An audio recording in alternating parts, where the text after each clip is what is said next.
इतना खतरनाक एक्सीडेंट हुआ इस बेचारे का, इसका तो चेहरा भी पहचानने में नहीं आ रहा है। मैंने तो सुना है मैन, एक्सीडेंट के बाद गाड़ी में आग लग गई थी। अब होनी को कौन टाल सकता है। सही बोलता है मैन। हम तुम्हारे बगैर कैसे जिएगा James? For God's sake, don't go. अपनी मामा को छोड़कर मत जाओ जेम्स।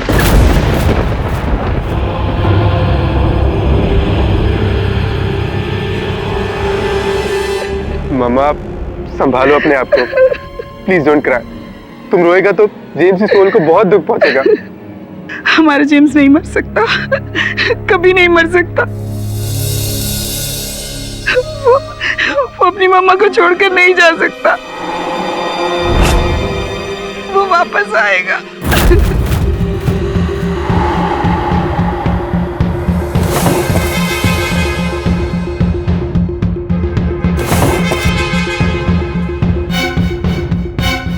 देखो देखो, मैंने कहा था ना हमारा जेम्स वापस आएगा।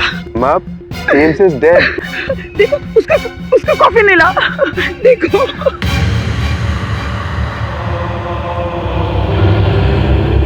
मामा प्लीज मामा, कॉफिन अपनी जगह पे ही है।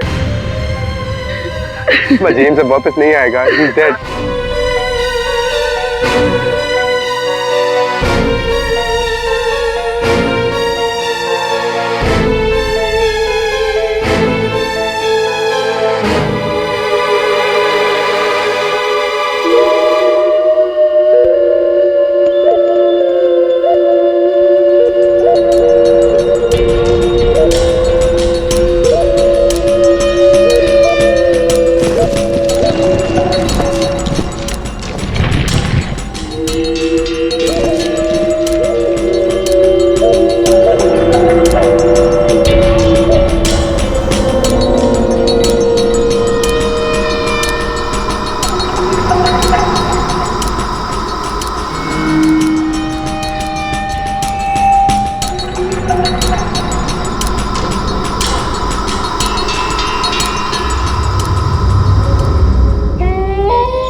कितनी भयानक रात है।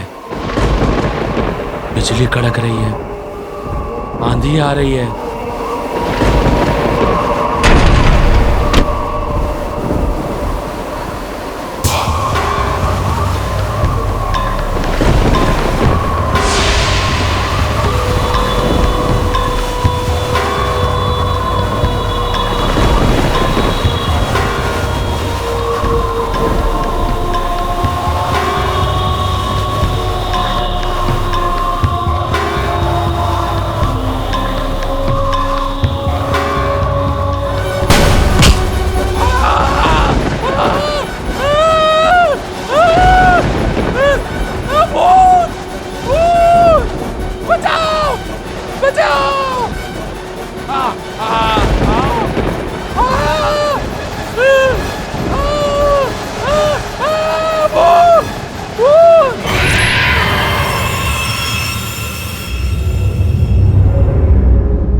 God bless you, James.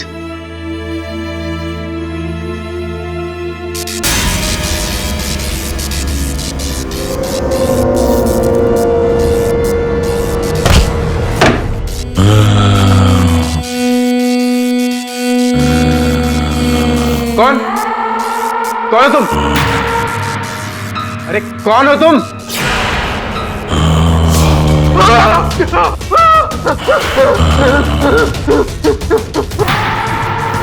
James, ये कैसे हो सकता है? तुम तो मर चुका है ना जेम्स, तुम ये क्या कर रहे हैं? बदला, अपनी मौत का बदला। ये कैसे हो सकता है? तुम तो एक्सीडेंट में मर चुके हो। एक्सीडेंट नहीं, खून। खून? तुम्हारा तो एक्सीडेंट हुआ था। किसने किया खून? विशाल। विशाल? क्यों? किस लिए? सारे जवाब perfect. Highway, garage, Bablu mechanic.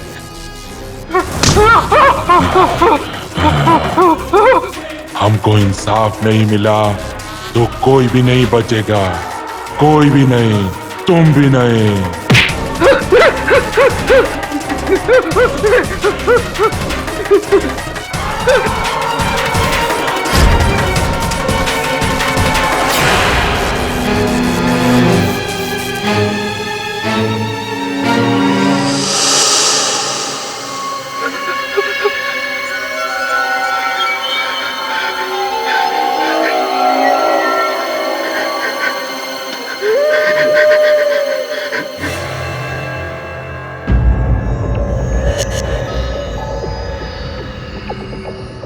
अच्छा,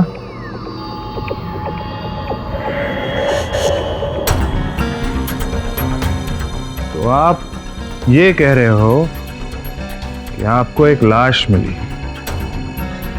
जो अपने लिए इंसाफ मांग रही थी। हाँ, वो मेरा भाई का लाश था। उसने बोला कि खूनी ने उसके मर्डर को एक्सीडेंट का रूप दिया है। बदला, अपनी मौत का बदला। तुम्हारा तो एक्सीडेंट हुआ था। किसने किया खून? विशाल। विशाल? क्यों? Highway, garage, Bablu mechanic. ए कदम, वो इंग्लिश पिक्चर में क्या कहते हैं चलते फिरते भूत को? ज़ॉम्बी। ज़ॉम्बी नहीं रे, ज़ोंबी। हाँ, तू राहो दे रे, तू गप।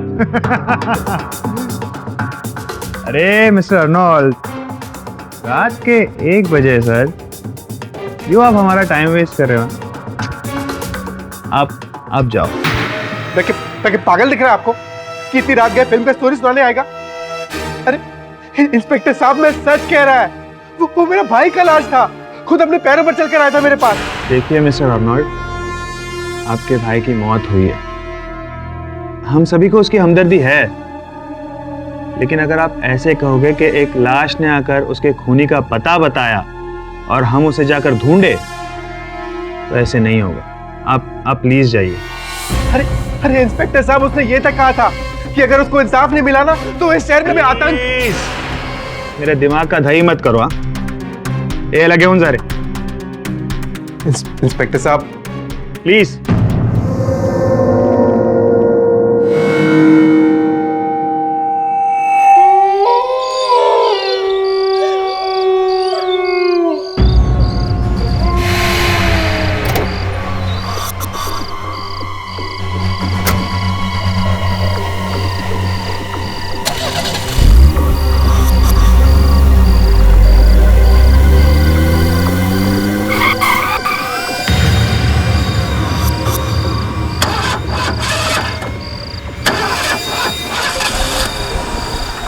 अरे ये गाड़ी को क्या हो गया अचानक?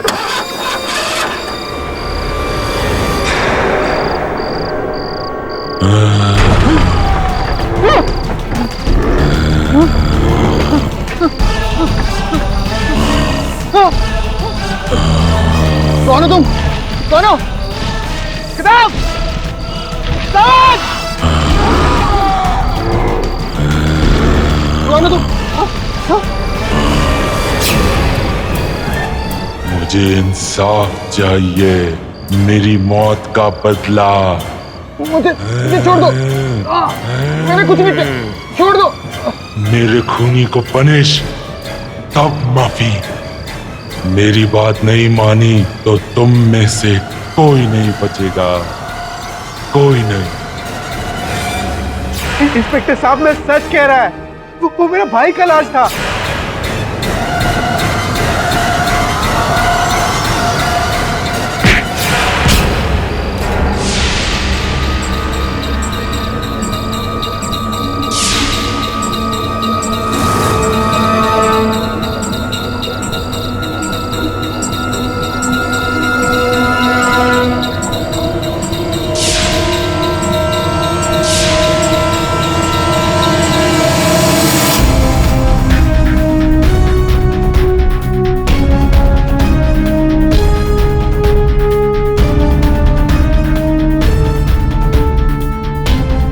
साहब यही जगह था साहब जहां से एक हाथ निकला, मेरा मेरा पैर पकड़ लिया था साहब।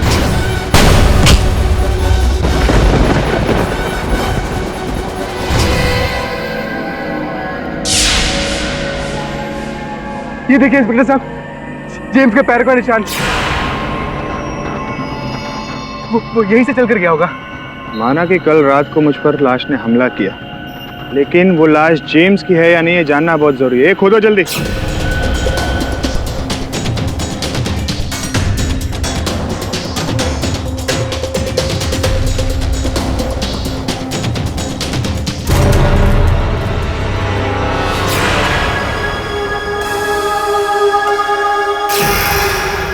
देखा इंस्पेक्टर साहब, लाश गायब है। मैं आपसे बोला था ना, और आप मेरा बात पे यकीन नहीं कर रहे थे। अब जाइए और जाके उस मैकेनिक बबलू से पूछिए, और वो आपको बताएगा कि खूनी विशाल सिंह है। मुझे इंसाफ चाहिए, मेरी मौत का बदला। मुझे छोड़ दो, मैंने कुछ नहीं किया, छोड़ दो।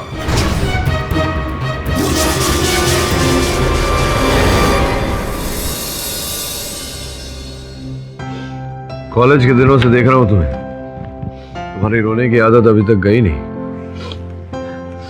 रो नहीं तो क्या करूं, मेरे पति निर्दोष होकर सलाखों के पीछे। केडी, ये एक अजीब केस है। पुलिस का कहना ये है कि एक चलती फिरती लाश यानी ज़ोंबी ने आकर कहा कि विशाल ने खून किया है। ज़ोंबी? अच्छा। और पुलिस ने मान लिया। ये गलत है, विशाल एकदम बेकसूर है। मैं उसके साथ कितने सालों से रह रही हूँ केडी, वो किसी की जान नहीं ले सकता।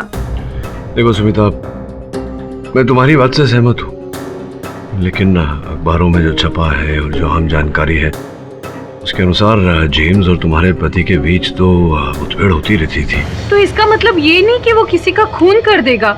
सुमिता, कॉलेज में तो विशाल एक सभ्य लड़का था, लेकिन उसके पश्चात क्या क्या हुआ उसके साथ, ये जानकारी प्राप्त करना, इस केस की सच्चाई जानना मेरे लिए बहुत आवश्यक है। केडी, जो भी करना है जल्दी करो, विशाल के पास समय बहुत कम है। चिंता मत करो सुमिता, इस केस की छानबीन करने दो, और अगर मैंने पाया कि विशाल निर्दोष है तो तुम इस केस की पहली सुनवाई में केडी पाठक को विशाल के पक्ष में खड़ी देखोगी। योर ऑनर, जेम्स पार्कर की मौत का ये केस है, बाकी केसेस से काफी अलग है। It is quite interesting. 4 दिसंबर 2013 को जेम्स अपने काम से अपनी कंपनी कार में मुंबई से पूना जा रहे थे। अचानक उनकी गाड़ी की ब्रेक फेल हो गई और मौके पे ही जेम्स की मौत हो गई। अब इंटरेस्टिंग बात यह है कि ये मौत एक एक्सीडेंट की वजह से नहीं हुई, ये एक वेल प्लान्ड मर्डर था जिसे एक्सीडेंट का रूप दिया गया था। और मैं अदालत को ये बात साबित करके रहूंगी कि मिस्टर विशाल सिंह ने मिस्टर जेम्स पार्कर को कितनी चालाकी से मौत के घाट उतारा है। हेलो बबलू। हाँ साहब। हाँ, तुम्हें एक खास काम करना है और उसके पैसे मैं तुम्हारे घर भिजवा रहा हूँ। ठीक है साहब, हो जाएगा।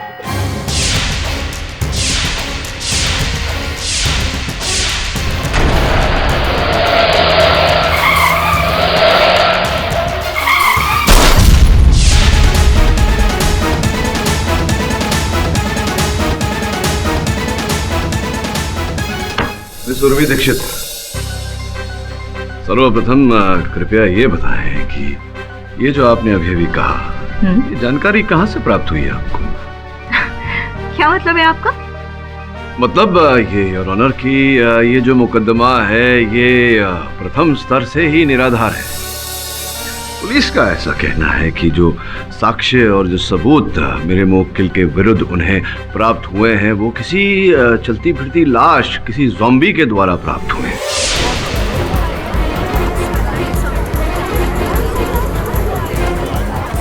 Order order, silence in the court please. Your honour, सबूत तक पहुंचने की वजह जरूरी नहीं है, मेरे ख्याल से सबूत जो है वो जरूरी है। नहीं तो क्या कहना चाहती है आपकी अदालत? जो भूत प्रेत चलती फिरती लाशों में नहीं मानती, वो किसी ज़ॉम्बी की, किसी चलती फिरती लाश की कथन को दर्ज करके उस पर मुकदमा खेले? ये मेरे मुवक्किल को फंसाने के लिए एक गहरी चाल है। लाश है, हमारा भाई हमारे पास खुद चल कर आया था। शांत हो जाइए आप। आपको जो भी कहना है कटघरे में आकर कहिए। जज साहब, हम अपना भाई को अच्छे से पहचानते हैं। वो हमारा भाई जेम्स ही था जो उस रात घर के अंदर आया था। तुम्हें क्या करना है तुम? बदला, अपनी मौत का बदला। इसे क्या खून? विशाल,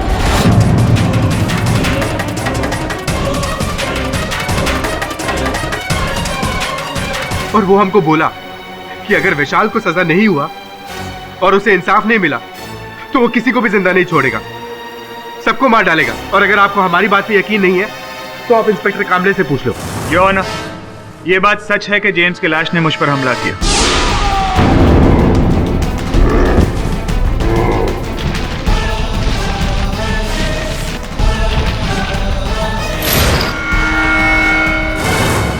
ये देखिए, ये उसके पंजे के निशान।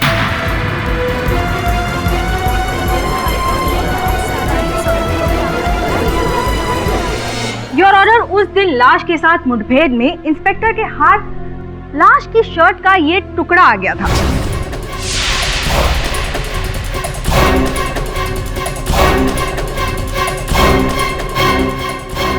और तहकीकात से पता चला है कि ये वही शर्ट का टुकड़ा है जिसमें जेम्स पार्कर को दफनाया गया था।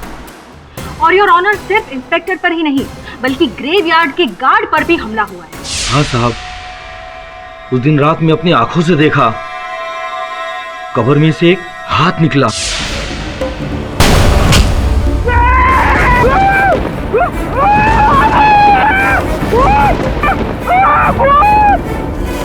उसने तो हमारे पैर पकड़ लिया था। वो तो पहाड़ों वाले देवी माँ का कृपा है कि मैं बच गया। साहब, उस लाश को इंसाफ दिलाइए, नहीं तो हम सब मारे जाएंगे।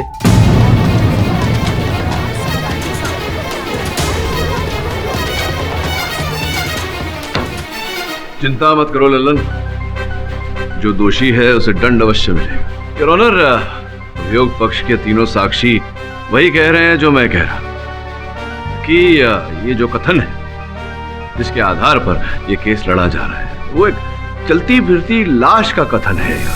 योर ऑनर, वकील तो मैं भी हूँ और मैं भी चलती फिरती लाश वगैरह जैसी चीजों में विश्वास नहीं रखती, लेकिन ये लाश या जो कुछ भी है उसे हमें सच्चाई से अवगत किया है और इस बात को नकारा नहीं जा सकता। I object your honour. एक व्यक्ति जिसे दफना दिया गया, उसकी देह का, उसके शव का प्रकट होना और आकर कथन देना, ये इस बात को प्रमाणित करता है योर ऑनर की ये किसी का रचा हुआ षड्यंत्र है मेरे मुवक्किल के विरुद्ध।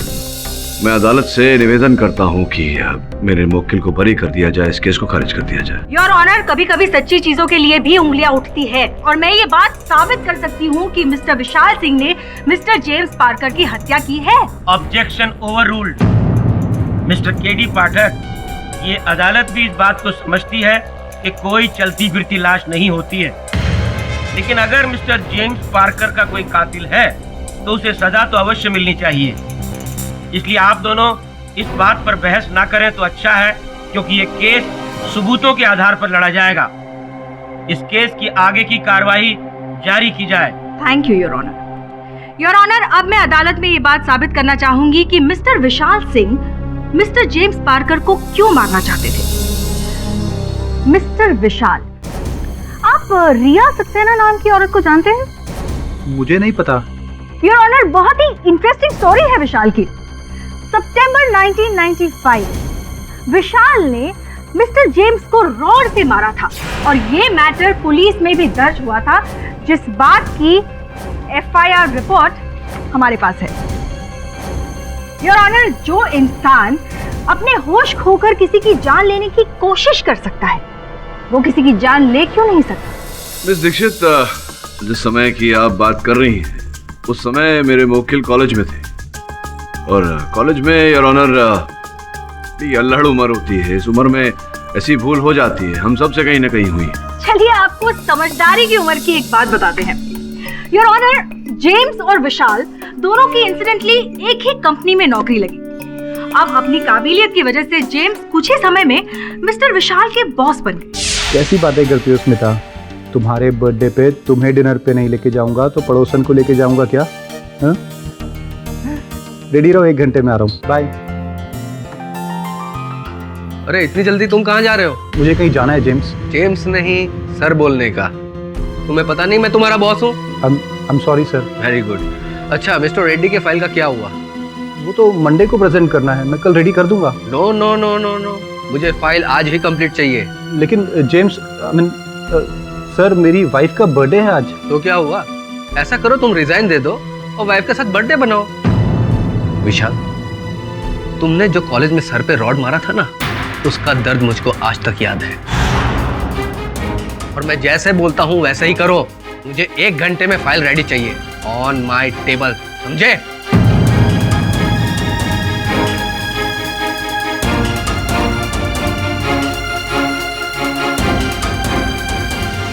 तो मिस्टर विशाल, क्या आप जेम्स से नफरत करते थे या नहीं? हाँ थी, लेकिन इसका मतलब ये नहीं कि मैं उसका जाके कत्ल कर दूंगा। जितना सवाल उतना ही जवाब प्लीज। इसके आगे की कहानी मैं बताती हूँ योर ऑनर। धीरे धीरे विशाल के दिल में जेम्स के प्रति नफरत बढ़ती गई, उनका जहर बढ़ता गया और उनके सब्र का बांध तब टूटा जब जेम्स ने इनका प्रेजेंटेशन चुरा के अपने बॉसेस के सामने प्रेजेंट करके खूब वाहवाही लूटी।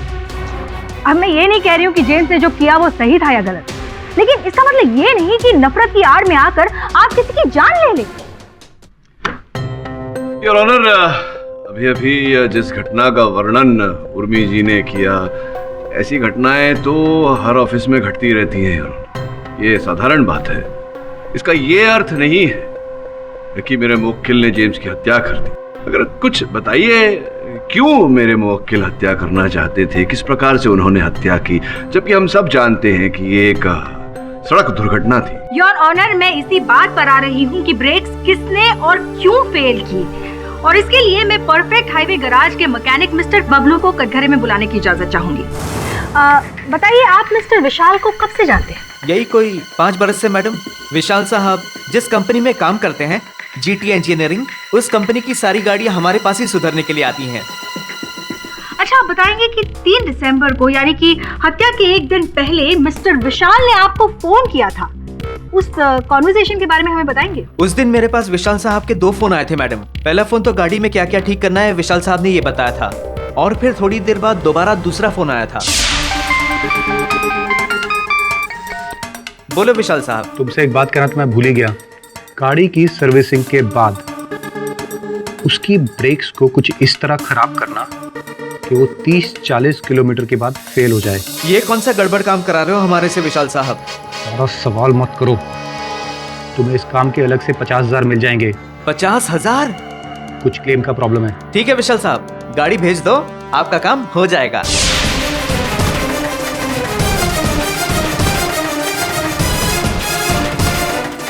योर ऑनर, ये आदमी झूठ बोल रहा है।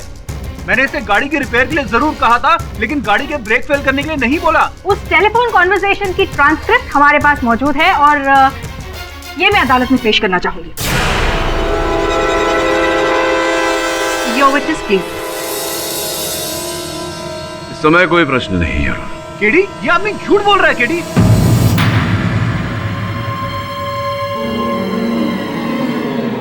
योर ऑनर, कहानी, मेरा मतलब है केस को आगे बढ़ाते हैं। अब मैं जेटी इंजीनियरिंग प्राइवेट लिमिटेड के उस ड्राइवर को कटघरे में बुलाना चाहूंगी जो अक्सर कंपनी की गाड़ियां कंपनी से गैराज तक लेकर जाता है रिपेयर वगैरह के लिए। शेखर, तुम्हें किसने कहा था कि गाड़ी को सर्विसिंग के लिए बबलू के पास लेकर जाओ? जी, विशाल साहब ने कहा था।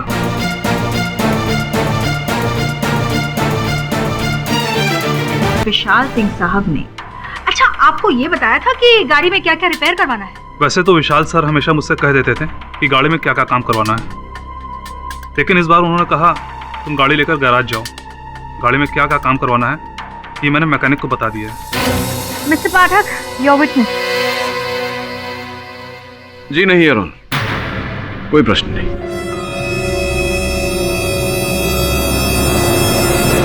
योर ऑनर, अब मैं जेटी इंजीनियरिंग लिमिटेड के एचआर मैनेजर मिस्टर ऋषभ को कटघरे में बुलाने की इजाजत चाहूंगी।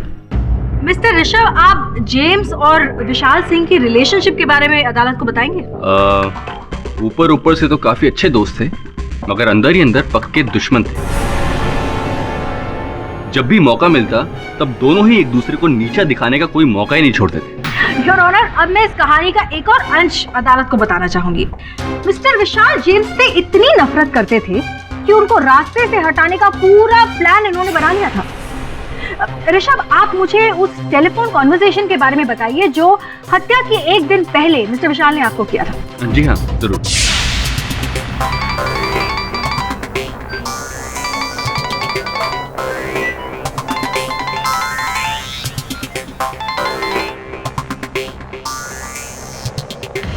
हाँ विशाल बोलो। ऋषभ, ये जेम्स अपने आप को समझता क्या है? प्रेजेंटेशन के बाद तो उसका खेल खत्म हो जाएगा। हाँ। मंडे को उसका आखिरी दिन होगा ऋषभ। मंडे को जेम्स फिनिश होगा।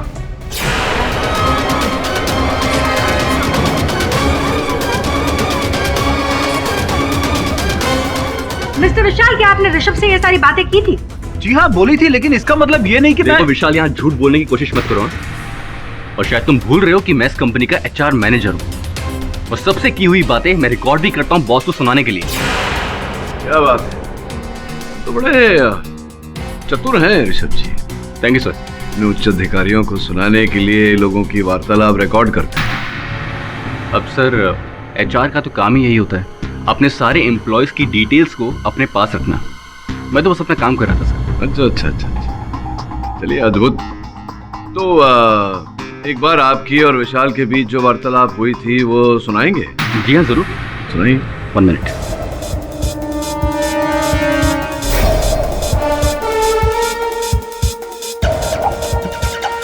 हाँ विशाल बोलो। ऋषभ, ये जेम्स अपने आप को समझता क्या है? प्रेजेंटेशन के बाद तो उसका खेल खत्म हो जाएगा। हाँ। मंडे को उसका आखिरी दिन होगा ऋषभ।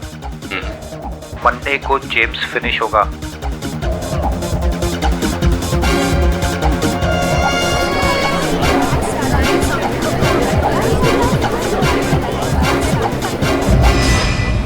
धन्यवाद ऋषभ जी।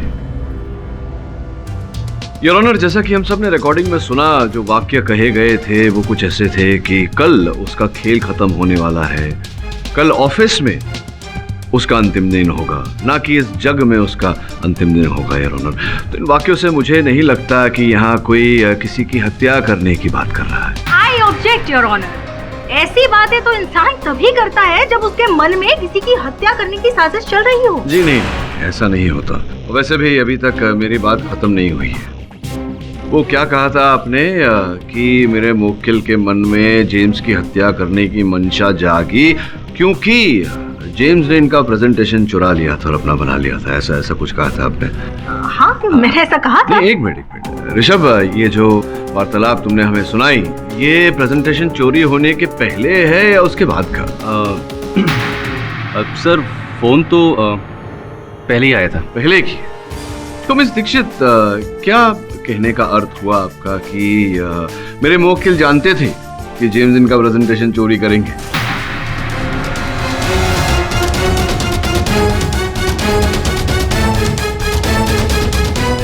और ऑनर, ऐसी परिस्थिति में ऋषभ जी की बात मानकर मेरे मुवक्किल पर आरोप लगाना ये उचित नहीं होगा। और बबलू की बात, उस ड्राइवर की बात? हाँ, उन्हें नहीं भूला। समय आ गया है उनसे पूछताछ का।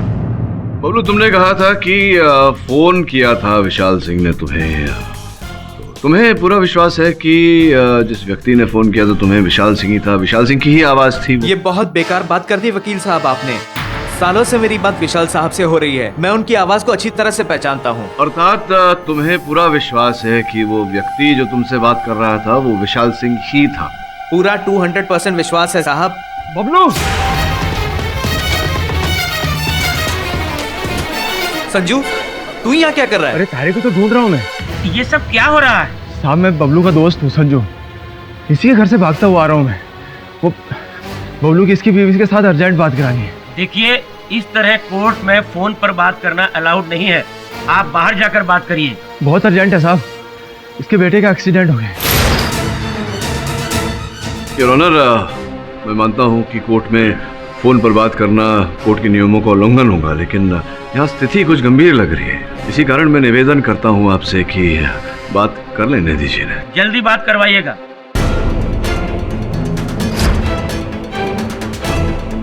हेलो, क्या बोल रही है तू? चिंता मत कर, कुछ नहीं होगा, मैं अभी पहुंच रहा हूं। जज साहब, मेरे लड़के का एक्सीडेंट हो गया, मुझे जाना होगा। अरे रुको रुको रुको, इतनी शीघ्रता भी क्या है भाई? ये बताओ कि कैसे पता तुम्हें तुम्हारे पुत्र का दुर्घटनाग्रस्त हो गए हैं? किसका फोन आया था? दिखाई नहीं दिया, अभी मेरी लुगाई का फोन था। तुम्हारी धर्मपत्नी ने तुम्हें फोन किया था ना, तो तुम्हारी धर्मपत्नी को यहीं बुला लेते हैं, है ना? आइए जरा, आइए अंदर आइए। कहाँ हैं? अरे बॉस, मैडम,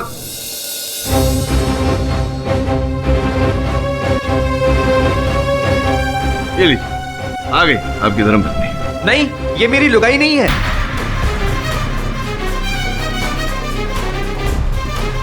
नहीं, अगर ये तुम्हारी धर्मपत्नी नहीं है तो फिर तुम्हारी धर्मपत्नी ने फोन नहीं किया था तुम्हें, क्योंकि फोन तो इन्होंने किया था। ये सब क्या हो रहा है योर ऑनर? आप साबित क्या करना चाहते हैं मिस्टर पाठक? क्षमा चाहता हूँ योर ऑनर, वास्तविकता को सामने लाने के लिए मुझे ये छोटा सा खेल खेलना पड़ा। जो फोन इन्हें आया था वो इनकी पत्नी ने नहीं, इन महिला ने किया था। किंतु इन्हें लगा कि इनकी पत्नी से बात हो रही है इनकी। जब वर्षों से विवाहित पत्नी का स्वर नहीं पहचान पाई है फोन पर, तो हम कैसे मान ले कि विशाल सिंह ने ही इन्हें फोन किया था और वो विशाल सिंह की ही आवाज थी जो इन्होंने पहचानी।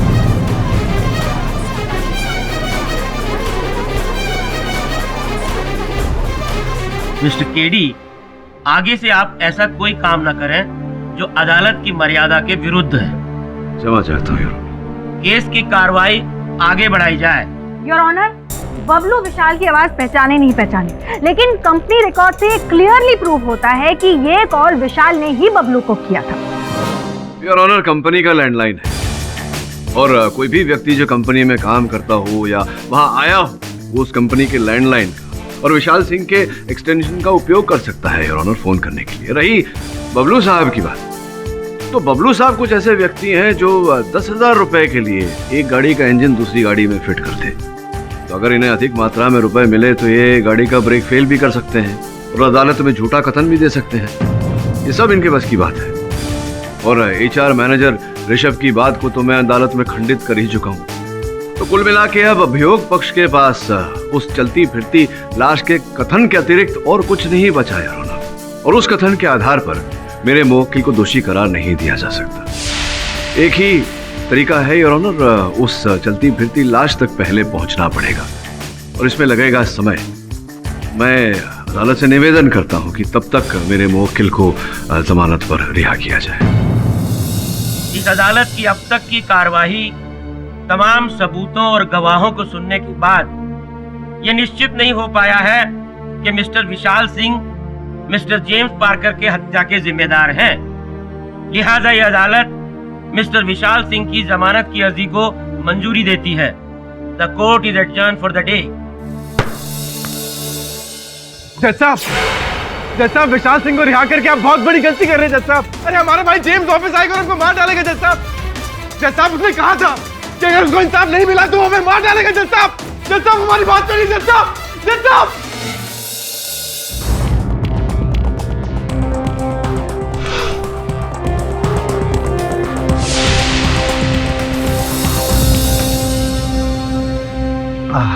गरम चाय। वरुण भाई, क्या पढ़ रहे हो? ज़ॉम्बीज़ के बारे में। अरे वरुण भाई, ऐसा भूत के बारे में काय को पढ़े ले हो? भूत को इतना भाव नहीं देने का, पता है काय को? भूत को इतना भाव देंगे ना, भूत आएगा रात को तुम्हारे पास। तू कुछ भी बोलता है। सर, मैंने रिसर्च किया है, दुनिया में बहुत सारे लोग हैं जिन्हें सचमुच लगता है कि ज़ॉम्बी होते हैं। तुझे क्या लगता है? सर, दिमाग तो मानने को तैयार नहीं है कि ज़ॉम्बी होते हैं, पर दिल कह रहा है कि जब इतने सारे लोगों ने देखा है तो कहीं ना कहीं इस बात में सच्चाई तो होगी सर। वरुण, केस लड़ते समय दिल की नहीं दिमाग की सुननी चाहिए। वैसे अलग अलग परिस्थिति में तो दिल तो बहुत कुछ कहता है, लेकिन दिल के साथ साथ दिमाग का वही बात कहना बहुत आवश्यक है। इस समय मेरा दिमाग ये कह रहा है कि ज़ॉम्बी जैसी कोई चीज होती नहीं। अपन को भी ऐसे लगता है, अपन को भी एकदम करेक्ट लगता है बॉस, बहुत एकदम सही बोल रहे हैं। और भाई कुछ भी फेंक रहे हैं, ऐसा कुछ नहीं होता बस, करेक्ट है। अबे ज़ॉम्बी वॉम्बी मतलब नहीं होते ना बस, अब मतलब कोई मरेगा वापस थोड़ी आएगा। करेक्ट। लेकिन सर, एक बात समझ में नहीं आ रही है, ये ज़ॉम्बी या फिर जो भी है जो लाश बनकर आ रहा है, उसे इस केस के बारे में इतना कैसे पता? यही तो चिंता का विषय है कि अंततः वो व्यक्ति जो भी है, जीवित व्यक्ति, वो है कौन? हाँ बॉस, अपन लगता है बॉस ये जो भी है ना आदमी, ये विशाल का एकदम सॉलिड दुश्मन है। विशाल ने किया रहेगा कुछ पंगा उसके साथ। हाँ, हो भी सकता है और नहीं भी हो सकता, लेकिन जो भी हो, ये केस बहुत पेचीदा होता जा रहा है। अगर बॉस केस पेचीदा है तो अपन का बॉस भी तो स्क्रू ड्राइवर है ना भाई। अरे बॉस बोले तो कि अगर केस का स्क्रू जरा ढीला तो जरा टाइट कर दो ना। हाँ, केस का स्क्रू टाइट कर देंगे बॉस, फिर देखना खून खुद ब खुद सबको दिखने लगेगा। अपन जानता है बॉस भाई, टैलेंटेड आदमी है। श्रवण, तेरा ये पेच और स्क्रू ड्राइवर वाला जो कोई नहीं समझने वाला, दुर्भाग्यवश। काम पे आ जाएं। अगर इस केस के परिणाम तक पहुंचना है, विशाल सिंह को निर्दोष साबित करना है, तो सर्वप्रथम उस चलती फिरते शव तक पहुंचना होगा। मतलब अब ऐसा दिन आ गया अपन लोगों का, अपन लोगों को मुर्दी लाश को ढूंढना पड़ेगा क्या? तो क्यों नहीं ये काम हम श्रवण को दे? हाँ सर, लाश ढूंढने का काम श्रवण को ही मिलना चाहिए। काय को अपन नहीं जाएगा, अपन नहीं जाएगा कोई मुर्दा ढूंढने। अपन को लगता है पुलिस वाले गलत टाइम में आ गया बस। अच्छा तो ठीक है, तो फिर आज से तू हमारे दल में नहीं। अपन है ना आपकी टीम में बॉस। जय हो बॉस की, अपन है आपकी टीम में। तो फिर टीम वर्क तो करना पड़ेगा।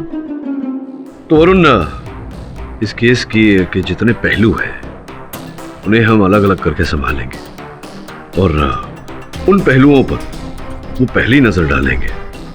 हो सकता है जो उस समय नहीं दिखा हमें अब दिख जाए। क्या हुआ विशाल, तुम कुछ परेशान लग रहे हो? नहीं, बस ऐसे ही सोच रहा था। आप कुछ मत सोचिए, मेरी केडी से बात हुई है, उसने कहा है बहुत ही जल्दी असली खूनी सामने आ जाएगा। बात वो नहीं है स्मिता, मेरे दिमाग में जेम्स के भाई आर्नोल्ड की चीखें अभी तक गूंज रही हैं। उसने कहा था जेम्स आएगा, किसी को नहीं छोड़ेगा।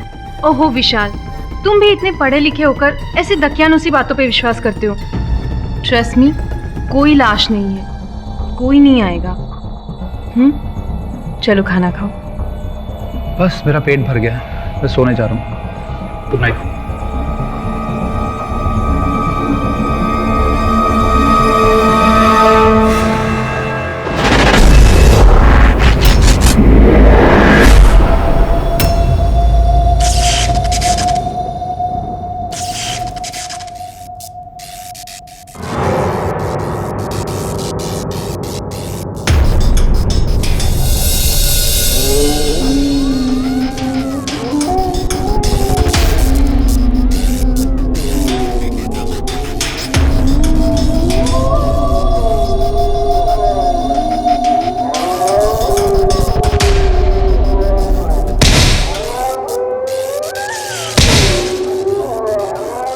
इतनी रात को कौन आया होगा?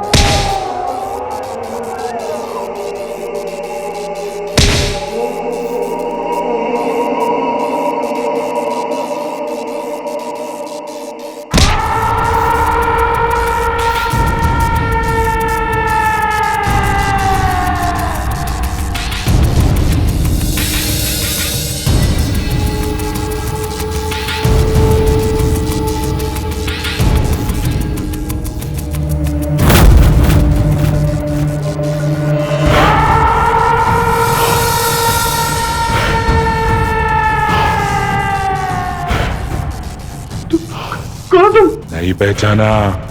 जेम्स? हाँ मैं। क्या चाहिए तुम्हें? इंसाफ चाहिए, अपनी मौत का बदला।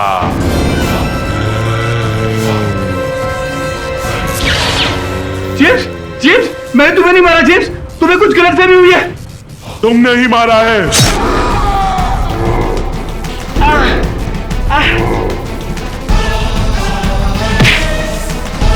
विशाल,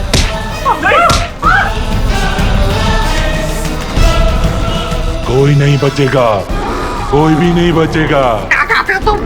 अगर अपनी फैमिली को बचाना चाहते हो तो पुलिस के पास जाके अपना गुनाह कबूल करो। कल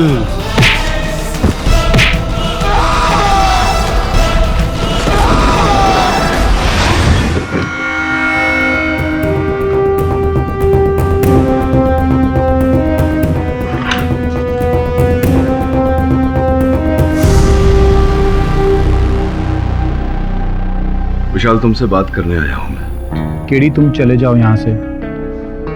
मुझे किसी से कोई बात नहीं करनी है।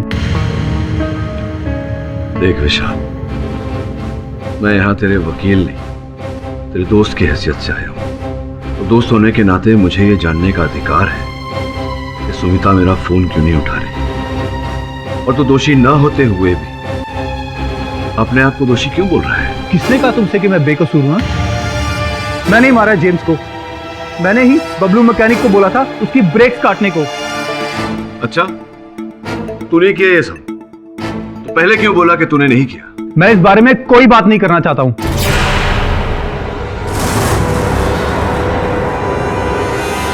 देख विशाल, सच क्या है ये तुझे बताना पड़ेगा। और तू किस बात से डर रहा है? मुझे लग रहा है तू किसी के दबाव में आकर झूठ बोल रहा है। क्या बात है, बता। क्या करोगे सच जान के तुम? हाँ, मैं सारी दुनिया के सामने बोल चुका हूं कि जेम्स को मैंने ही मारा है, और 4 दिन बाद अदालत में भी यही बोलने वाला हूं।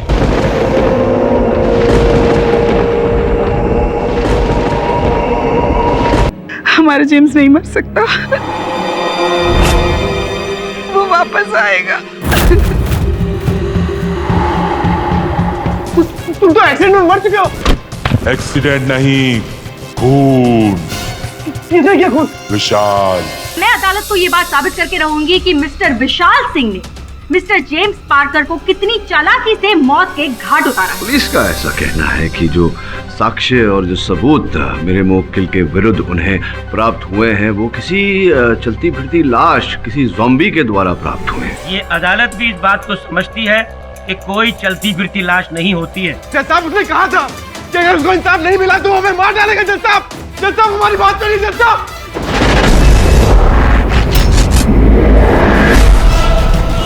कोई नहीं बचेगा, कोई भी नहीं बचेगा। अगर अपनी फैमिली को बचाना चाहते हो तो पुलिस के पास जाके अपना गुनाह कबूल करो। विशाल, तुमसे बात करने आया हूं मैं। केडी, तुम चले जाओ यहाँ से। मुझे किसी से कोई बात नहीं करनी है। देख विशाल, मैं यहाँ तेरे वकील नहीं, तेरे दोस्त की हैसियत से आया हूँ। तो दोस्त होने के नाते मुझे ये जानने का अधिकार है कि सुमिता मेरा फोन क्यों नहीं उठा रही, और तो दोषी ना होते हुए भी अपने आप को दोषी क्यों बोल रहा है? किसने कहा तुमसे कि मैं बेकसूर हूं?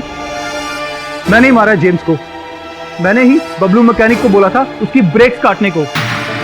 अच्छा, तूने किया ये सब, तो पहले क्यों बोला कि तूने नहीं किया? मैं इस बारे में कोई बात नहीं करना चाहता हूं।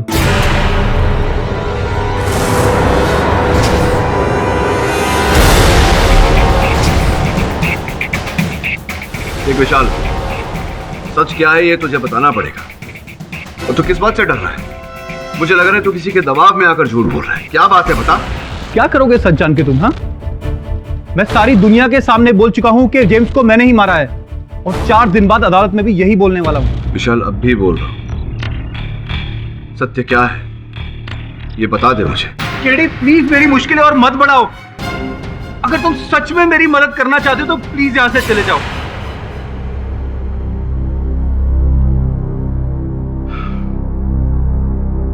मैं तुम्हारी हालत समझ रहा हूं विशाल, लेकिन अगर फिर भी तुम मुझसे सत्य कहना चाहो तो बुलवा लेना।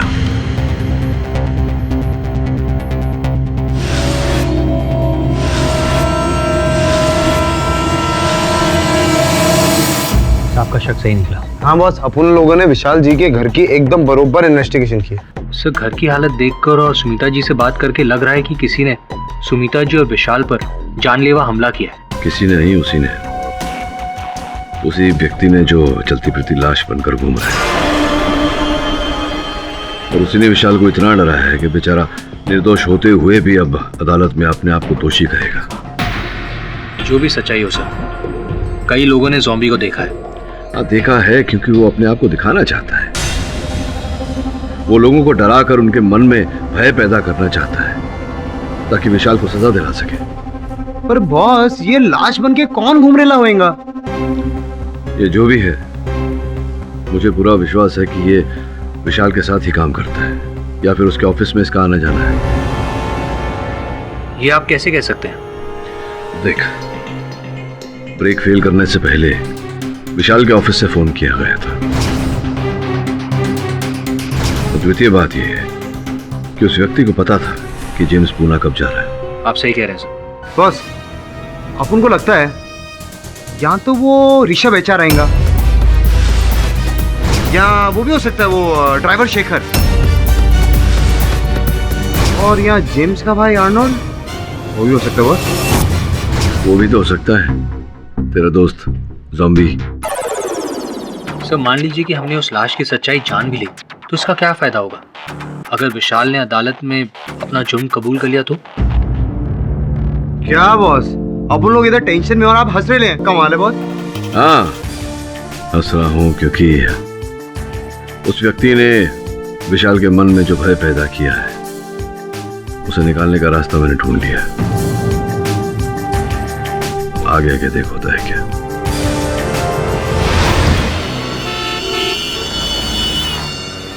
सूत्रों के अनुसार हमें ये पता चला है कि शहर में चलती फिरती लाश जो विशाल सिंह के केस से जुड़े उन तमाम लोगों के दिलों में दहशत फैला रही है, उसका पर्दाफाश हो चुका है।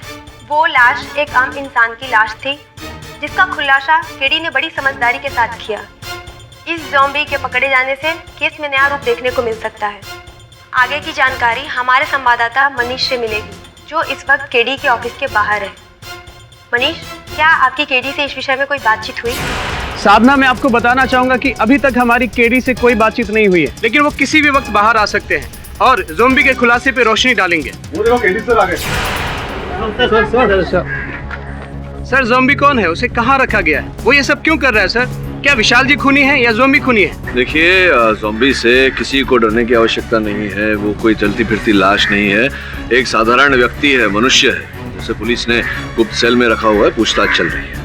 सर विशाल जी बेकसूर है या कसूरवार? विशाल निर्दोष है, ये बात मैं अदालत में प्रमाणित करूंगा और असल हत्यारे को अदालत के सामने प्रस्तुत करूंगा। सर लेकिन बेकसूर है कि नहीं वो? सर प्लीज जवाब दिए सर।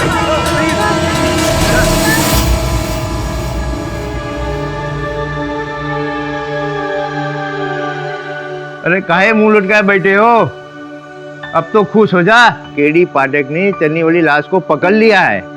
क्या? हाँ, हर जगह यही खबर आ रही है। केडी पाठक ने टीवी पे बोला है कि विशाल सिंह खूनी नहीं है। वो अगली सुनवाई में ये साबित कर देंगे।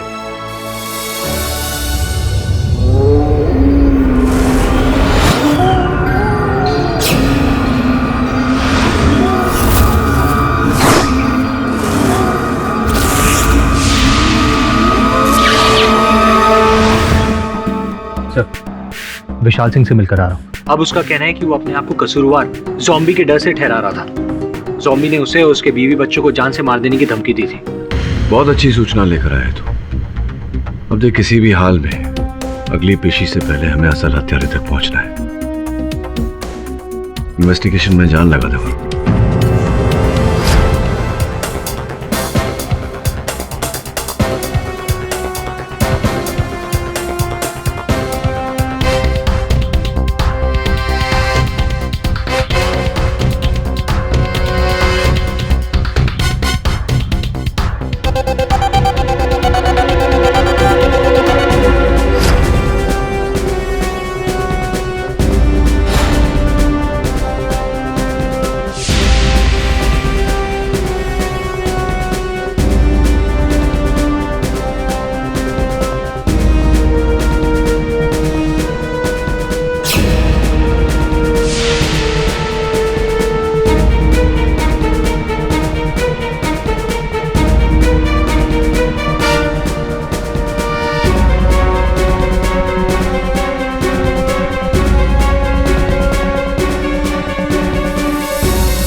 मिस्टर जेम्स, हत्या केस पर कार्रवाई आगे बढ़ाई जाए। योर ऑनर, अब इस केस पर कार्रवाई आगे करने की जरूरत है ही नहीं, क्योंकि पूरी कहानी जो है वो सामने आ गई है। जमानत के दौरान मिस्टर विशाल सिंह को अचानक इस बात का एहसास हुआ कि उन पर लगाया गया मिस्टर जेम्स की हत्या का आरोप जो है वो साबित होने ही वाला है, इसलिए इन्होंने खुद अपना गुनाह कबूल कर लिया है। आप प्लीज मिस्टर विशाल को मिस्टर जेम्स का हत्यारा मानकर अपना फैसला सुनाइए। I object your honour. Mister Vishal Singh ने केवल ज़ॉम्बी के डर के कारण ये अपराध अपने सर लिया है। वास्तविकता में विशाल सिंह ने जेम्स की हत्या नहीं की है। क्यों विशाल? ये सच है योर ऑनर। ज़ॉम्बी ने मुझे और मेरे परिवार को मारने की धमकी दी थी। अगर अपनी फैमिली को बचाना चाहते हो तो पुलिस के पास जाके अपना गुनाह कबूल करो।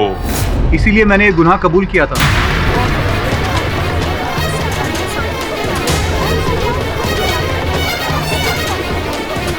Order order, silence in the court please. हाँ तो मिस्टर विशाल, क्या आप बताएंगे कि आपका ये जो डर है वो अचानक कैसे निकल गया? क्योंकि मुझे पता चल गया है कि ज़ॉम्बी पकड़ा जा चुका है। अब मुझे उसका कोई डर नहीं। हम में से तो किसी को भी इस बात का पता नहीं है। मुझे जेल में पता लगा था कि ज़ॉम्बी पकड़ा गया है। केडी पाठक ने चन्नी वाली लाश को पकड़ लिया है। क्या? हाँ, हर जगह यही खबर आ रही है। और एक हवलदार ने मुझे अखबार में भी दिखाया था। ओह आई सी। तो कौन सी जेल में है ये ज़ॉम्बी? मुझे क्या पता। तो क्या आपको पता है मिस्टर पाठक? मुझे इस बारे में कोई चर्चा नहीं करनी। मिस्टर केडी पाठक, आपको इस बात का जवाब देना ही होगा, क्योंकि इस बात से तो मैं भी वाकिफ हूँ कि आपने टीवी पर ज़ॉम्बी के पकड़े जाने की खबर दी थी। अगर ज़ॉम्बी सचमुच पकड़ा गया है तो आप उसे अदालत में पेश कीजिए, या फिर अपने इस झूठ बोलने की कोई खास वजह अदालत को बताइए। क्षमा चाहता हूँ योर ऑनर, मुझे ज़ॉम्बी के पकड़े जाने का ये झूठा समाचार फैलाना पड़ा।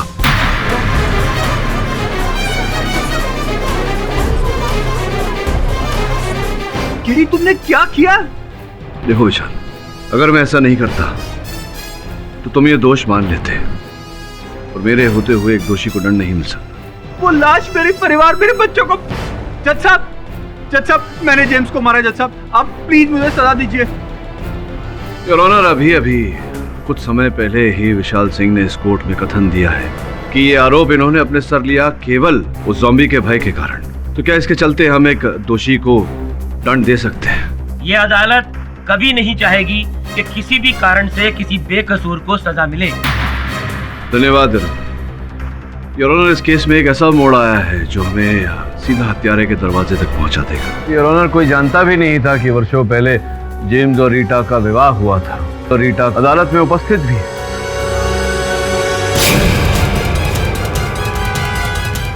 मिसेज रीटा को कटघरे में बुलाया जाए।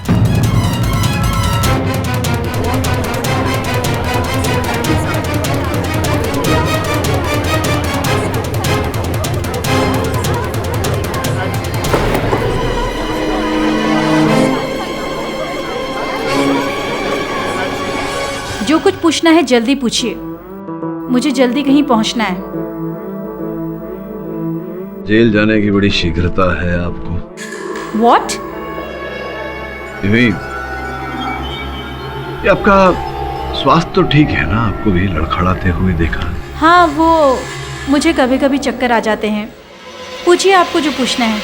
ये बताइए कि कितने वर्ष पूर्व जेम्स के साथ आपका विवाह हुआ था?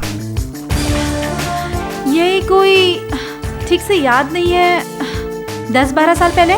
हाँ, आपका मैरिज सर्टिफिकेट जो हमारे पास है उसके अनुसार 11 वर्ष पूर्व। ये बताइए कितने वर्षों से आप और जेम्स अलग अलग रह रहे थे? क्या स्टूपिड सवाल है ये। योर ऑनर, शायद मिस्टर पाठक के पास प्रूव करने के लिए कुछ है नहीं, इसलिए इधर उधर के गवाहों को लाकर ये कोर्ट का समय बर्बाद कर रहे हैं। योर ऑनर, जिनकी हत्या हुई है उनकी धर्मपत्नी से प्रश्न नहीं करूंगा तो किससे करूंगा? Objection overruled. हाँ बताइए, कितने वर्षों से आप और जेम्स अलग अलग रह रहे हैं? 5 साल से हम अलग रह रहे हैं। 5 वर्षों से आप अपने पति से अलग रह रही हैं, तो अब तक आपका डिवोर्स नहीं, विवाह विच्छेद नहीं हुआ था? नहीं हुआ? होना चाहिए था ना। ना, भगवान ना करे किसी के साथ भी ऐसा हो। तो विवाह से पहले जेम्स अपनी माताजी के साथ रहते थे। विवाह के पश्चात आप दोनों अलग रहने चले गए, माताजी के साथ नहीं रहते थे। क्यों ऐसा? क्योंकि हम दोनों की शादी जेम्स की मम्मी की मर्जी के खिलाफ हुई थी, इसलिए। चलिए ये बताइए कि क्या कारण था आप दोनों के अलग होने का? जेम्स एक नंबर का बददिमाग इंसान था। फैमिली क्या होती है ये तो उसे मालूम ही नहीं था। बस दिन रात शराब पीना और मुझ पे हाथ उठाना।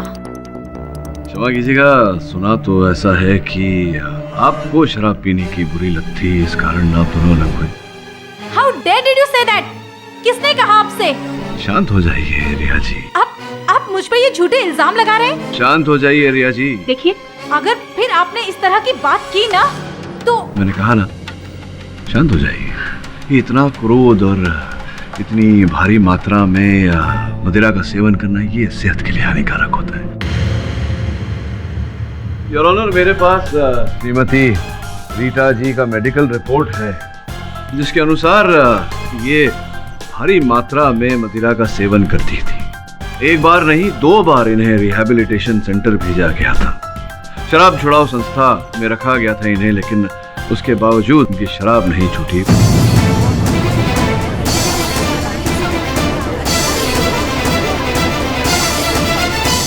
बताइए रिया जी, आपने अपने पति जेम्स से डिवोर्स क्यों नहीं लिया था? आप कहना क्या चाहते हैं कि हमें डिवोर्स ले लेना चाहिए था? किस तरह के इंसान हैं आप? एक औरत के पति की अभी मौत हुई है और आप इस तरह की बातें कर रहे हैं। योर ऑनर, लगता है श्रीमती रीटा मेरे प्रश्न को उत्तर देने के स्थिति में नहीं है। मैं इनके स्थान पर आर्नल्ड को कटघरे में बुलाने की अनुमति चाहता हूँ। मेरा को तो आज ही पता चला कि मेरा भाई जेम्स का शादी भी हुआ था। अच्छा, संभवतः आप भूल रहे हैं कि जब जेम्स की शादी हुई थी रीटा के साथ, तो मैरिज रजिस्ट्रार के सामने साक्षी के रूप में आपने हस्ताक्षर किए थे। देखो आर्नल्ड, जो भी हो ये अदालत है और यहाँ पर अगर झूठ बोला तो आप पर कार्यवाही होगी। तो चलो सच सच बताओ कि आपके भैया और उनकी भाभी का विवाह विच्छेद क्यों नहीं हुआ था, डिवोर्स क्यों नहीं हुआ? आई एम सॉरी सर, मगर वो बात यह है कि ये जो रीटा है ना, एकदम पागल औरत है। अगर अभी इधर मैं इसके बारे में कुछ बोलेगा ना तो ये मेरे घर में आके मेरे से लड़ाई करेगा। जल्दी बोलो, क्यों बुलाया है मुझे? मुझे क्लब पहुंचना है। देखो रीटा, बात ऐसी है, ना तुम मेरे साथ खुश हो ना मैं तुम्हारे साथ खुश हूँ। इससे अच्छा होगा कि हम डिवोर्स लेते हैं, इस पे साइन कर दो। You stupid man! मैंने तुमसे कितनी बार बोला है कि मुझे 1 करोड़ रुपए कंपनसेशन के चाहिए, या फिर ये घर मेरे नाम कर दो और डिवोर्स पेपर पे साइन लेकर जाओ। अगर मैं प्रॉपर्टी और पैसा ना दूं तो क्या करोगी तुम मेरा? बोलो, क्या करोगी? जान लोगी मेरी? अगर जरूरत पड़ी तो ऐसा करने से पहले सोचूंगी नहीं।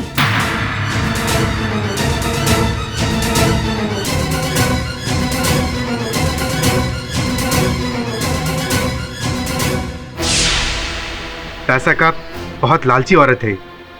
अगर मेरा भाई एक्सीडेंट से नहीं मरता ना तो टेंशन से तो जरूर मर जाता। This is all rubbish. आपको वकील किसने बनाया?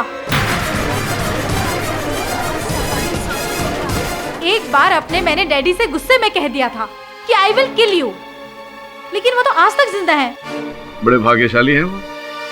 चलिए छोड़े, ये बताइए कि दिसंबर की 3 तारीख को अर्थात जेम्स की एक्सीडेंट से 1 दिन पहले आप जेम्स से मिलने उनके ऑफिस गई थी। मेरे पति थे वो, मिलने नहीं जा सकती थी?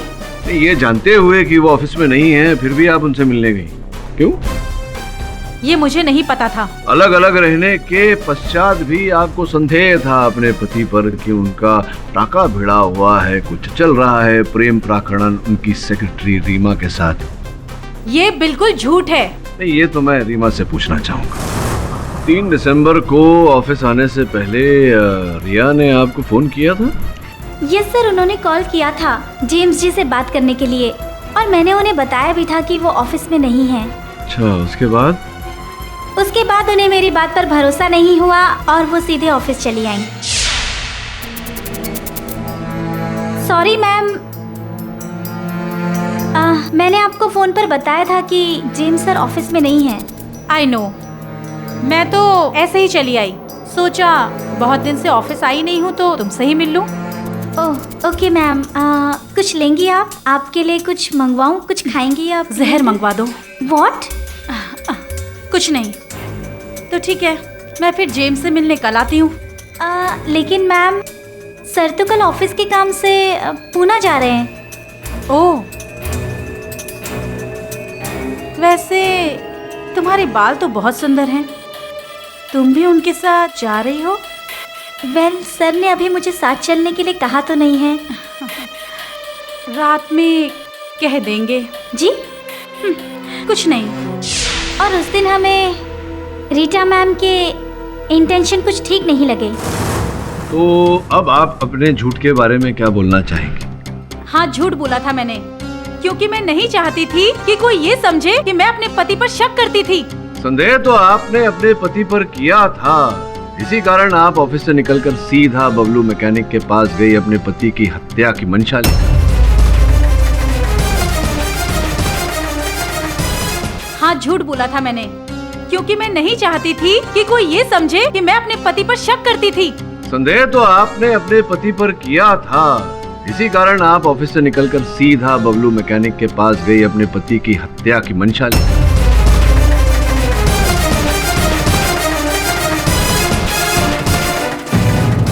झूठ है ये सरासर झूठ है। देखो, मुझसे पंगा मत लेना, वरना क्या करेंगी आप? मेरी गाड़ी के ब्रेक फेल कर देंगी। योर ऑनर, मिस्टर पाठक बिना बात के रीटा जी पर दबाव डाल रहे हैं। दबाव डाल रहा हूँ यार। अब आपकी अनुमति हो तो बबलू मैकेनिक को बुलाकर उस पर दबाव डाल। सीधे सीधे पूछता हूँ तुमसे बबलू भैया, क्या दिसंबर की 3 तारीख को रीटा तुम्हारे पास आई थी? हाँ साहब, मैडम आई थी। उन्होंने आपको जेम्स की गाड़ी का ब्रेक फेल करने को कहा? नहीं साहब, ऐसी कोई बात नहीं हुई। बस वो तो अपनी गाड़ी ठीक करवाने आई थी। झूठ क्यों बोल रहे हो? तुम नहीं बताना चाहते तो मैं बता देता हूँ क्या हुआ था। योर ऑनर, हुआ था ही। बबलू, कल जेम्स साहब की कंपनी की गाड़ी यहाँ आएगी और तुम्हें उनकी गाड़ी के ऐसे ब्रेक फेल करने हैं कि 30-40 किलोमीटर के बाद ही वो काम करना बंद कर दे। आपका काम हो जाएगा मैडम। स्पष्ट है योर ऑनर कि रीटा हत्यारिन है।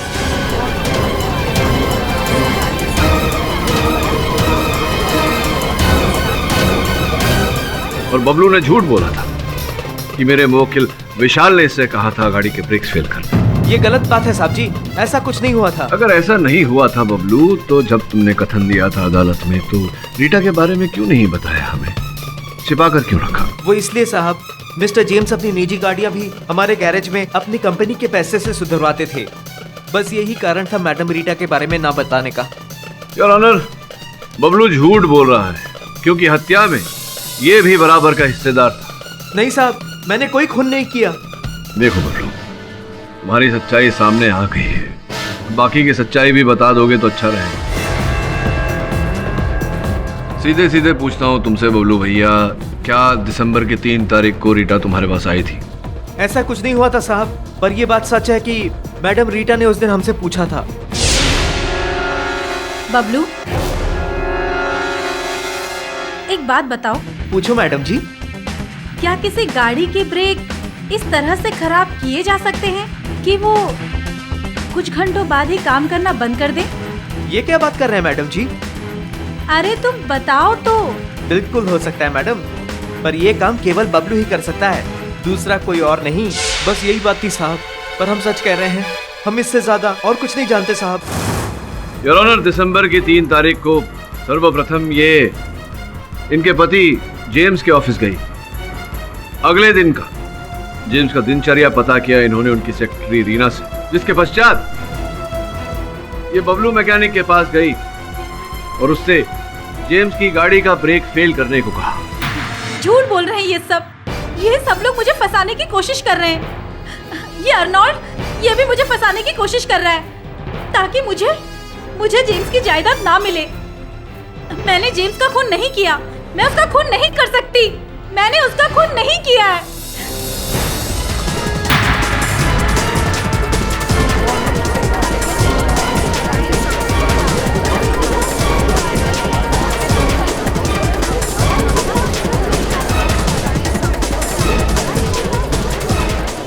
योर ऑनर, एम्बुलेंस बुलवाने का आदेश दीजिए। तुरंत एम्बुलेंस को बुलाया जाए। अदालत की आगे की कार्रवाई अगली सुनवाई में की जाएगी। तब तक के लिए अदालत मुलतवी की जाती है। The court is adjourned.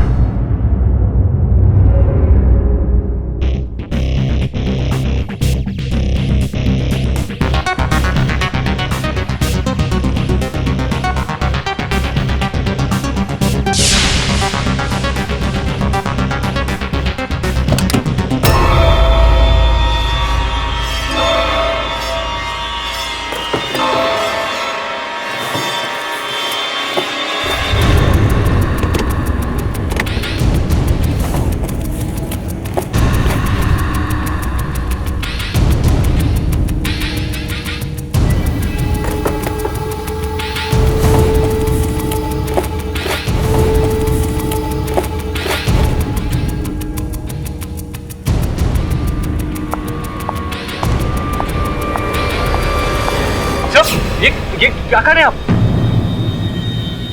Varun, इतने रात गए ऑफिस में क्या कर रहे थे? तो साहब ने जो काम मुझे दिया था वो करके आ गया। सर मैंने चुपके से रीटा जी के घर में इन्वेस्टिगेशन की है और बहुत ही अजीब चीज पता चली मुझे। ये तो ज़ॉम्बी के पैर के निशान लग रहे हैं मुझे। जी हाँ सर, मुझे ये ज़ॉम्बी के पैरों के निशान रीटा के घर के पीछे वाले लॉन में मिले, आते हुए भी और जाते हुए भी। तो इसका मतलब ये हुआ कि ज़ॉम्बी रीटा जी को मारने भी गया था। ज़ॉम्बी के पैरों के निशान वहां मिलना इसका अर्थ कुछ और करता है। वरुण, वरुण,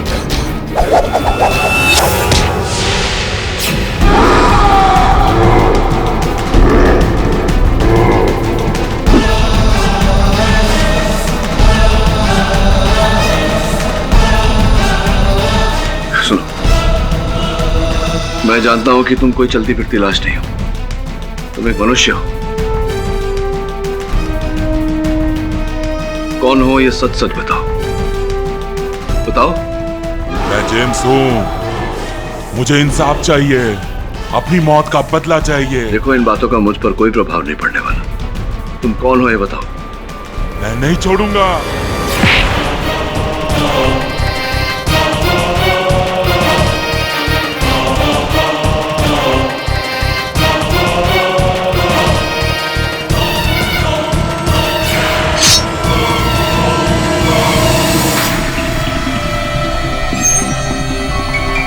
वरुण, क्या सर?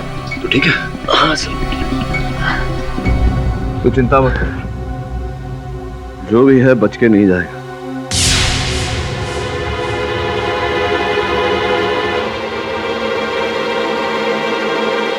वरुण, अब ये जो भी है ये अधिक समय तक बच नहीं सकता। सर ये आप कैसे कह सकते हैं? ये देख वरुण, जो पेन स्टैंड उसने तेरे सर पे मारा था उस पर उसकी उंगलियों के निशान है। ये जो देख रहा है ये उसके हाथों पे लगाया गया मेकअप है वरुण। इसका ये अर्थ होता है कि ये व्यक्ति जो भी है जो ज़ॉम्बी बन रहा है ये मेकअप द्वारा ज़ॉम्बी बन रहा है। वास्तविकता में ये मनुष्य ही है, साधारण सा। तो एक काम कर, जितने व्यक्ति इस केस से जुड़े हुए हैं सबकी जानकारी प्राप्त कर, पता लगा कि इनमें से कौन है जो मेकअप करने में माहिर है। योर ऑनर, बार बार इस केस की हर पेशी में हम बस यही पता लगाने की कोशिश कर रहे हैं कि ज़ॉम्बी कौन है, लेकिन कोई इस बात की सच्चाई पर ध्यान नहीं दे रहा है कि ये केस ज़ॉम्बी पर नहीं है बल्कि मिस्टर विशाल पर है और सारे सबूत और गवाह इनके खिलाफ है। योर ऑनर, जब सच तक पहुंचने का कोई रास्ता नहीं हो तो हमें अपना रास्ता स्वयं बनाना पड़ता है। मेरा ऐसा ठोस मानना है कि इस केस के सत्य तक पहुंचने के लिए हमें उस चलते फिरते लाश तक पहुंचना बहुत आवश्यक है।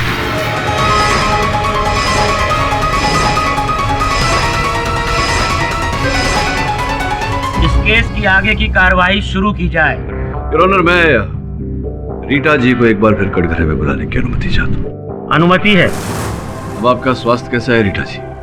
पहले से ठीक है, लेकिन अगर आपने बेतु के सवाल किए तो फिर से खराब हो जाएगी। चलिए आपसे आज बेतुके नहीं सीधे साधे सरल प्रश्न पूछेंगे। ये बताइए कि 7 साल पूर्व क्या व्यवसाय करती थी आप? फिल्मी जगत में आप मेकअप आर्टिस्ट का काम करती थी, कार्य करती थी, क्या ये बात सत्य है? हाँ, 7 साल पहले। तो प्रथम कथन में आपने ये बात हमें बताई क्यों नहीं? नहीं बताया क्योंकि ये आपने पहले पूछा नहीं। चलिए अब पूछ लेता हूँ आपके पुरस्कार के बारे में। सुना है आपको कई पुरस्कार से सम्मानित किया गया था, तो किस प्रकार के पुरस्कार मिले थे आपको? बेस्ट मेकअप आर्टिस्ट के। बेस्ट मेकअप आर्टिस्ट के या बेस्ट हॉरर मेकअप आर्टिस्ट के? योर ऑनर, इस सवाल का इस केस से कोई लेना देना ही नहीं है। मतलब मिसेस रीटा का व्यवसाय क्या है, उनको क्या अवार्ड मिले? योर ऑनर, संभवतः अभियोग पक्ष महोदया समझ ही नहीं पा रही है मेरे प्रश्नोत्तर की दिशा। ये बड़ा ही डरावना केस है जिसमें डर, जिसमें भय इस कारण से पैदा हुआ है क्योंकि एक चलता फिरता लाश घूम रहा है। योर ऑनर, सबके मन में, सबके दिल में भय पैदा करता हुआ।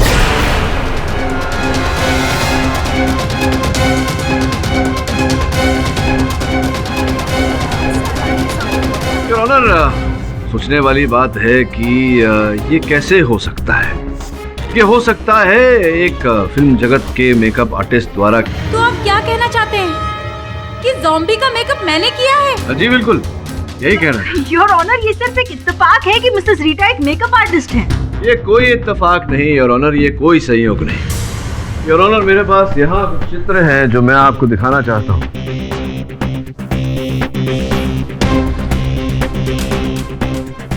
इन चित्रों में स्पष्ट रूप से दर्शाया गया है योर ऑनर किस प्रकार का मेकअप करके एक सरल साधारण व्यक्ति को ज़ॉम्बी में परिवर्तित किया जाता है, चलती फिरती लाश में परिवर्तित किया जाता है। इन चित्रों में स्पष्ट रूप से दर्शाया गया है योर ऑनर किस प्रकार का मेकअप करके एक सरल साधारण व्यक्ति को ज़ॉम्बी में परिवर्तित किया जाता है, चलती फिरती लाश में परिवर्तित किया जाता है। और इस प्रकार का मेकअप करने में रीटा जी ने महारत प्राप्त की। लेकिन इस बात का क्या सबूत है मिस्टर पाठक कि ये मेकअप मिसेस रीटा ने ही किया?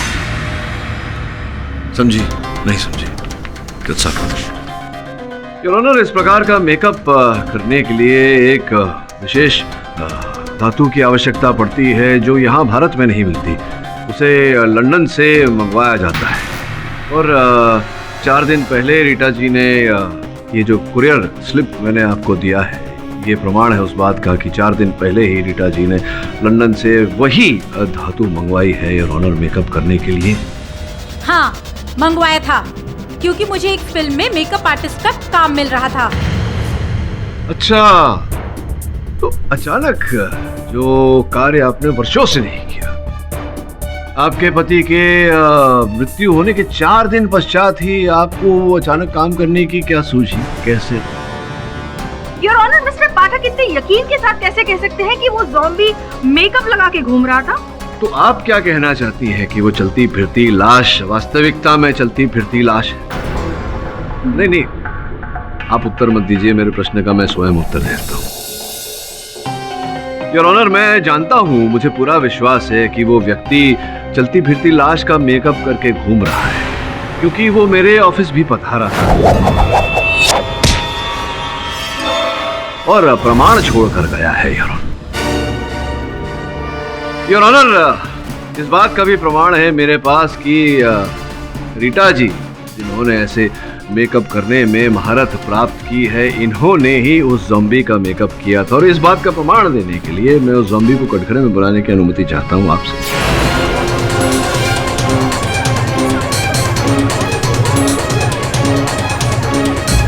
अनुमति है। धन्यवाद। आइए ज़ॉम्बी भाई।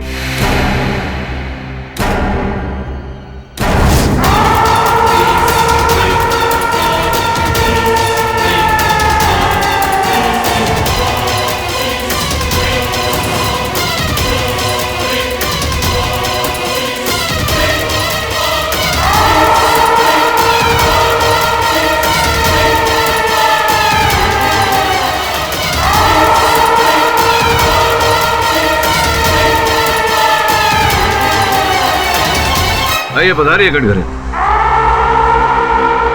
आप बैठिए।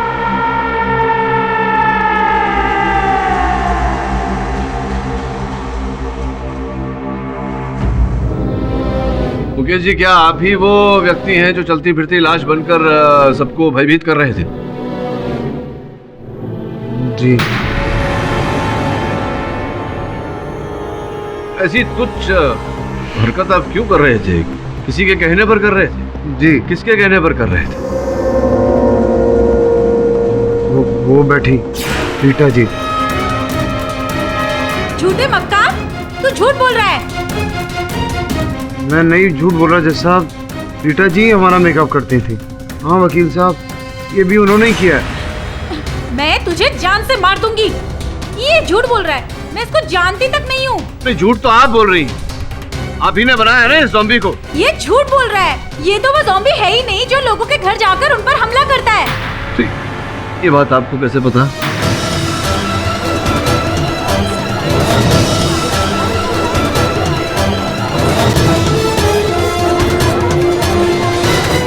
योर ऑनर, रीटा जी की बात उचित है। ये वो ज़ॉम्बी नहीं है जो उन्होंने बनाया, ये मेरे सहायक श्रमण है।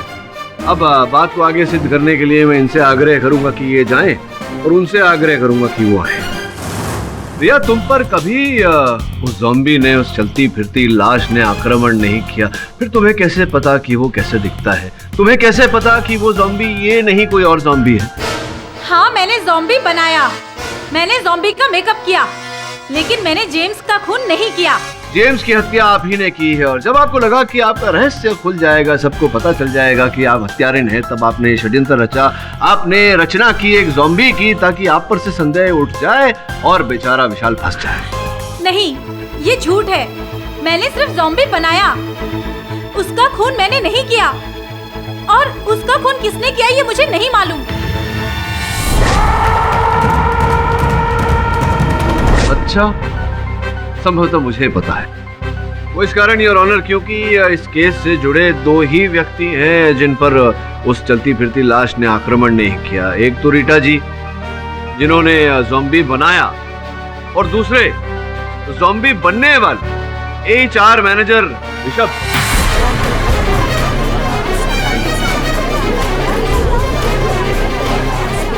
ये झूठे योर ऑनर। आपको जो भी कहना है कटघरे में आकर कहिए।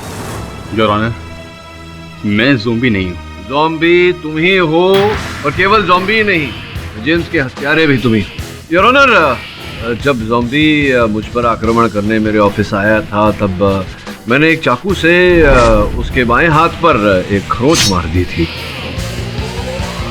मैं चाहता हूँ कि हमारे HR मैनेजर ऋषभ साहब अपनी बाई बाह आपको दिखाए। देखते हैं वो खरोंच है नहीं दिखाई।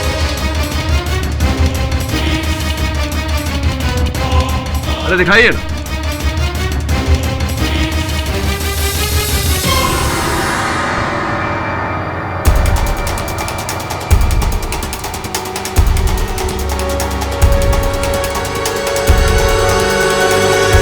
योर ऑनर, यहाँ पर तो कोई घाव का निशान नहीं है।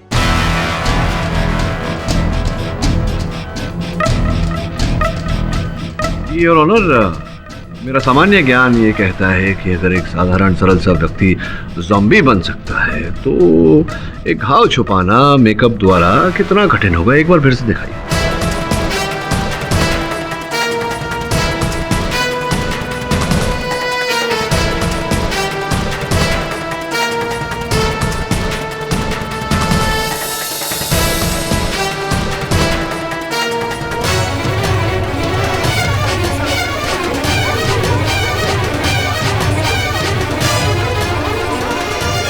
Order order, silence in the court please. ये देखिए खरोंच है ना। योर ऑनर, बड़ी सुंदरता से इनके घाव को मेकअप द्वारा छिपाया गया था योर ऑनर। अब बात ये है कि रीटा जी जो हैं और ऋषभ जी जो हैं, इन दोनों में प्रेम प्रकरण चल रहा है, और आपत्तिजनक स्थिति में दोनों के चित्र आपकी मेज पर मैंने रखी है। हाँ हाँ, ये सच है कि मैं ही ज़ॉम्बी हूँ।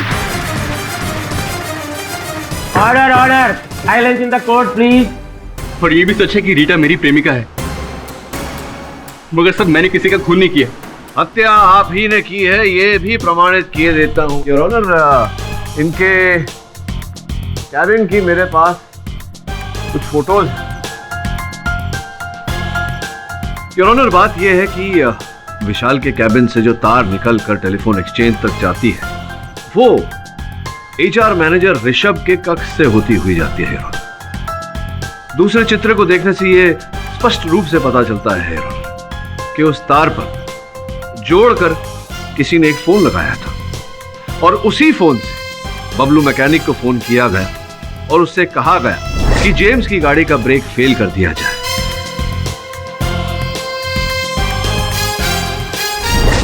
स्पष्ट है योर ऑनर कि वो फोन इनके कैबिन से किया गया था, फोन इन्होंने ही किया था और फोन इस कारण किया था कि संदेह विशाल पर है। अब भाई साहब देखिए, कहानी तो खत्म हो गई है, तो क्यों किया ये सब आपने अगर आप स्वयं ही बता दें तो बड़ी कृपा होगी आपकी। और साथ साथ ये भी बता दीजिए कि विशाल को क्यों फंसाया, इसके पीछे क्या कारण था?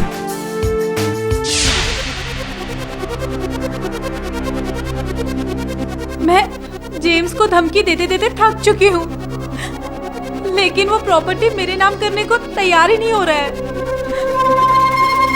लेकिन रीटा, अगर हमें एक दूसरे से शादी करनी है तो सबसे पहले जेम्स की सारी प्रॉपर्टी और जायदाद तो हासिल करनी पड़ेगी ना यार। लेकिन हम लड़के तो उसकी प्रॉपर्टी हासिल नहीं कर सकते ना। लेकिन अगर जेम्स इस दुनिया में होगा ही नहीं तो ऑटोमेटिकली उसके नाम की सारी जायदाद और प्रॉपर्टी तुम्हारे नाम हो जाएगी ना डार्लिंग, समझी? विशाल को फंसाने की कई वजह थी मेरे पास। एक तो ये कि मुझे डर था कि कहीं मैं ना पकड़ा जाऊं, और दूसरी ये कि विशाल को मेरा सबसे बड़ा राज मालूम हो गया था। ये सब क्या है ऋषभ? तुम अपनी कंपनी के सीक्रेट्स दूसरी कंपनी को बेच रहे हो? रिलैक्स विशाल, रिलैक्स। अब बैठना। इतना सीरियस क्यों हो रहा है यार? बड़ी बात नहीं है, बहुत छोटी सी बात है। क्या मिलता है तुझे इतना ईमानदार बनके? हाँ? सी योरसेल्फ मैन, कितना इंटेलिजेंट है। उसके बाद भी जेम्स के अंडर काम कर रहा है। सोचा कभी? जेम्स और मेरे बीच में जो भी होता है वो हमारा निजी मामला है, लेकिन इसका मतलब ये नहीं हम जहां खाएं वहीं पे छेद करें। छोड़ना है ऐसा बकवास यार, ये बचपना छोड़, बैठ। काम की बात करते हैं। पता कितना हिस्सा लेगा? किस्सा छोड़ और अपना किस्सा सुधार। अगर मुझे पता लगा कि तूने फिर ये हरकत करी है तो सारी इंफॉर्मेशन बॉस को दे दूंगा, समझा? अभी थोड़ा ज्यादा हो गया विशाल साहब। विशाल ने मेरी सारी ऊपर की कमाई बंद कर दी थी और इसीलिए मैंने एक तीर से दो निशाने लगाए।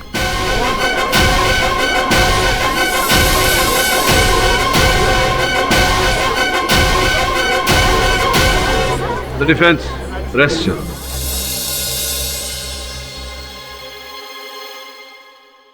तमाम गवाहों की गवाही और सबूतों को मद्देनजर रखते हुए ये अदालत इस नतीजे पर पहुंची है कि मिसेज रीटा और मिस्टर ऋषभ जेम्स पार्कर की मौत के जिम्मेदार हैं। इन दोनों ने मिलकर न केवल मिस्टर जेम्स की हत्या की है, बल्कि ज़ॉम्बी के जरिए इस शहर में आतंक और दहशत फैलाने की कोशिश की है। लिहाजा ये अदालत दफा 302 ताजिरात-ए-हिंद इन दोनों को उम्र कैद की सजा सुनाती है और मिस्टर विशाल सिंह पर लगे सभी आरोपों से उन्हें बरी करती है। The case is closed.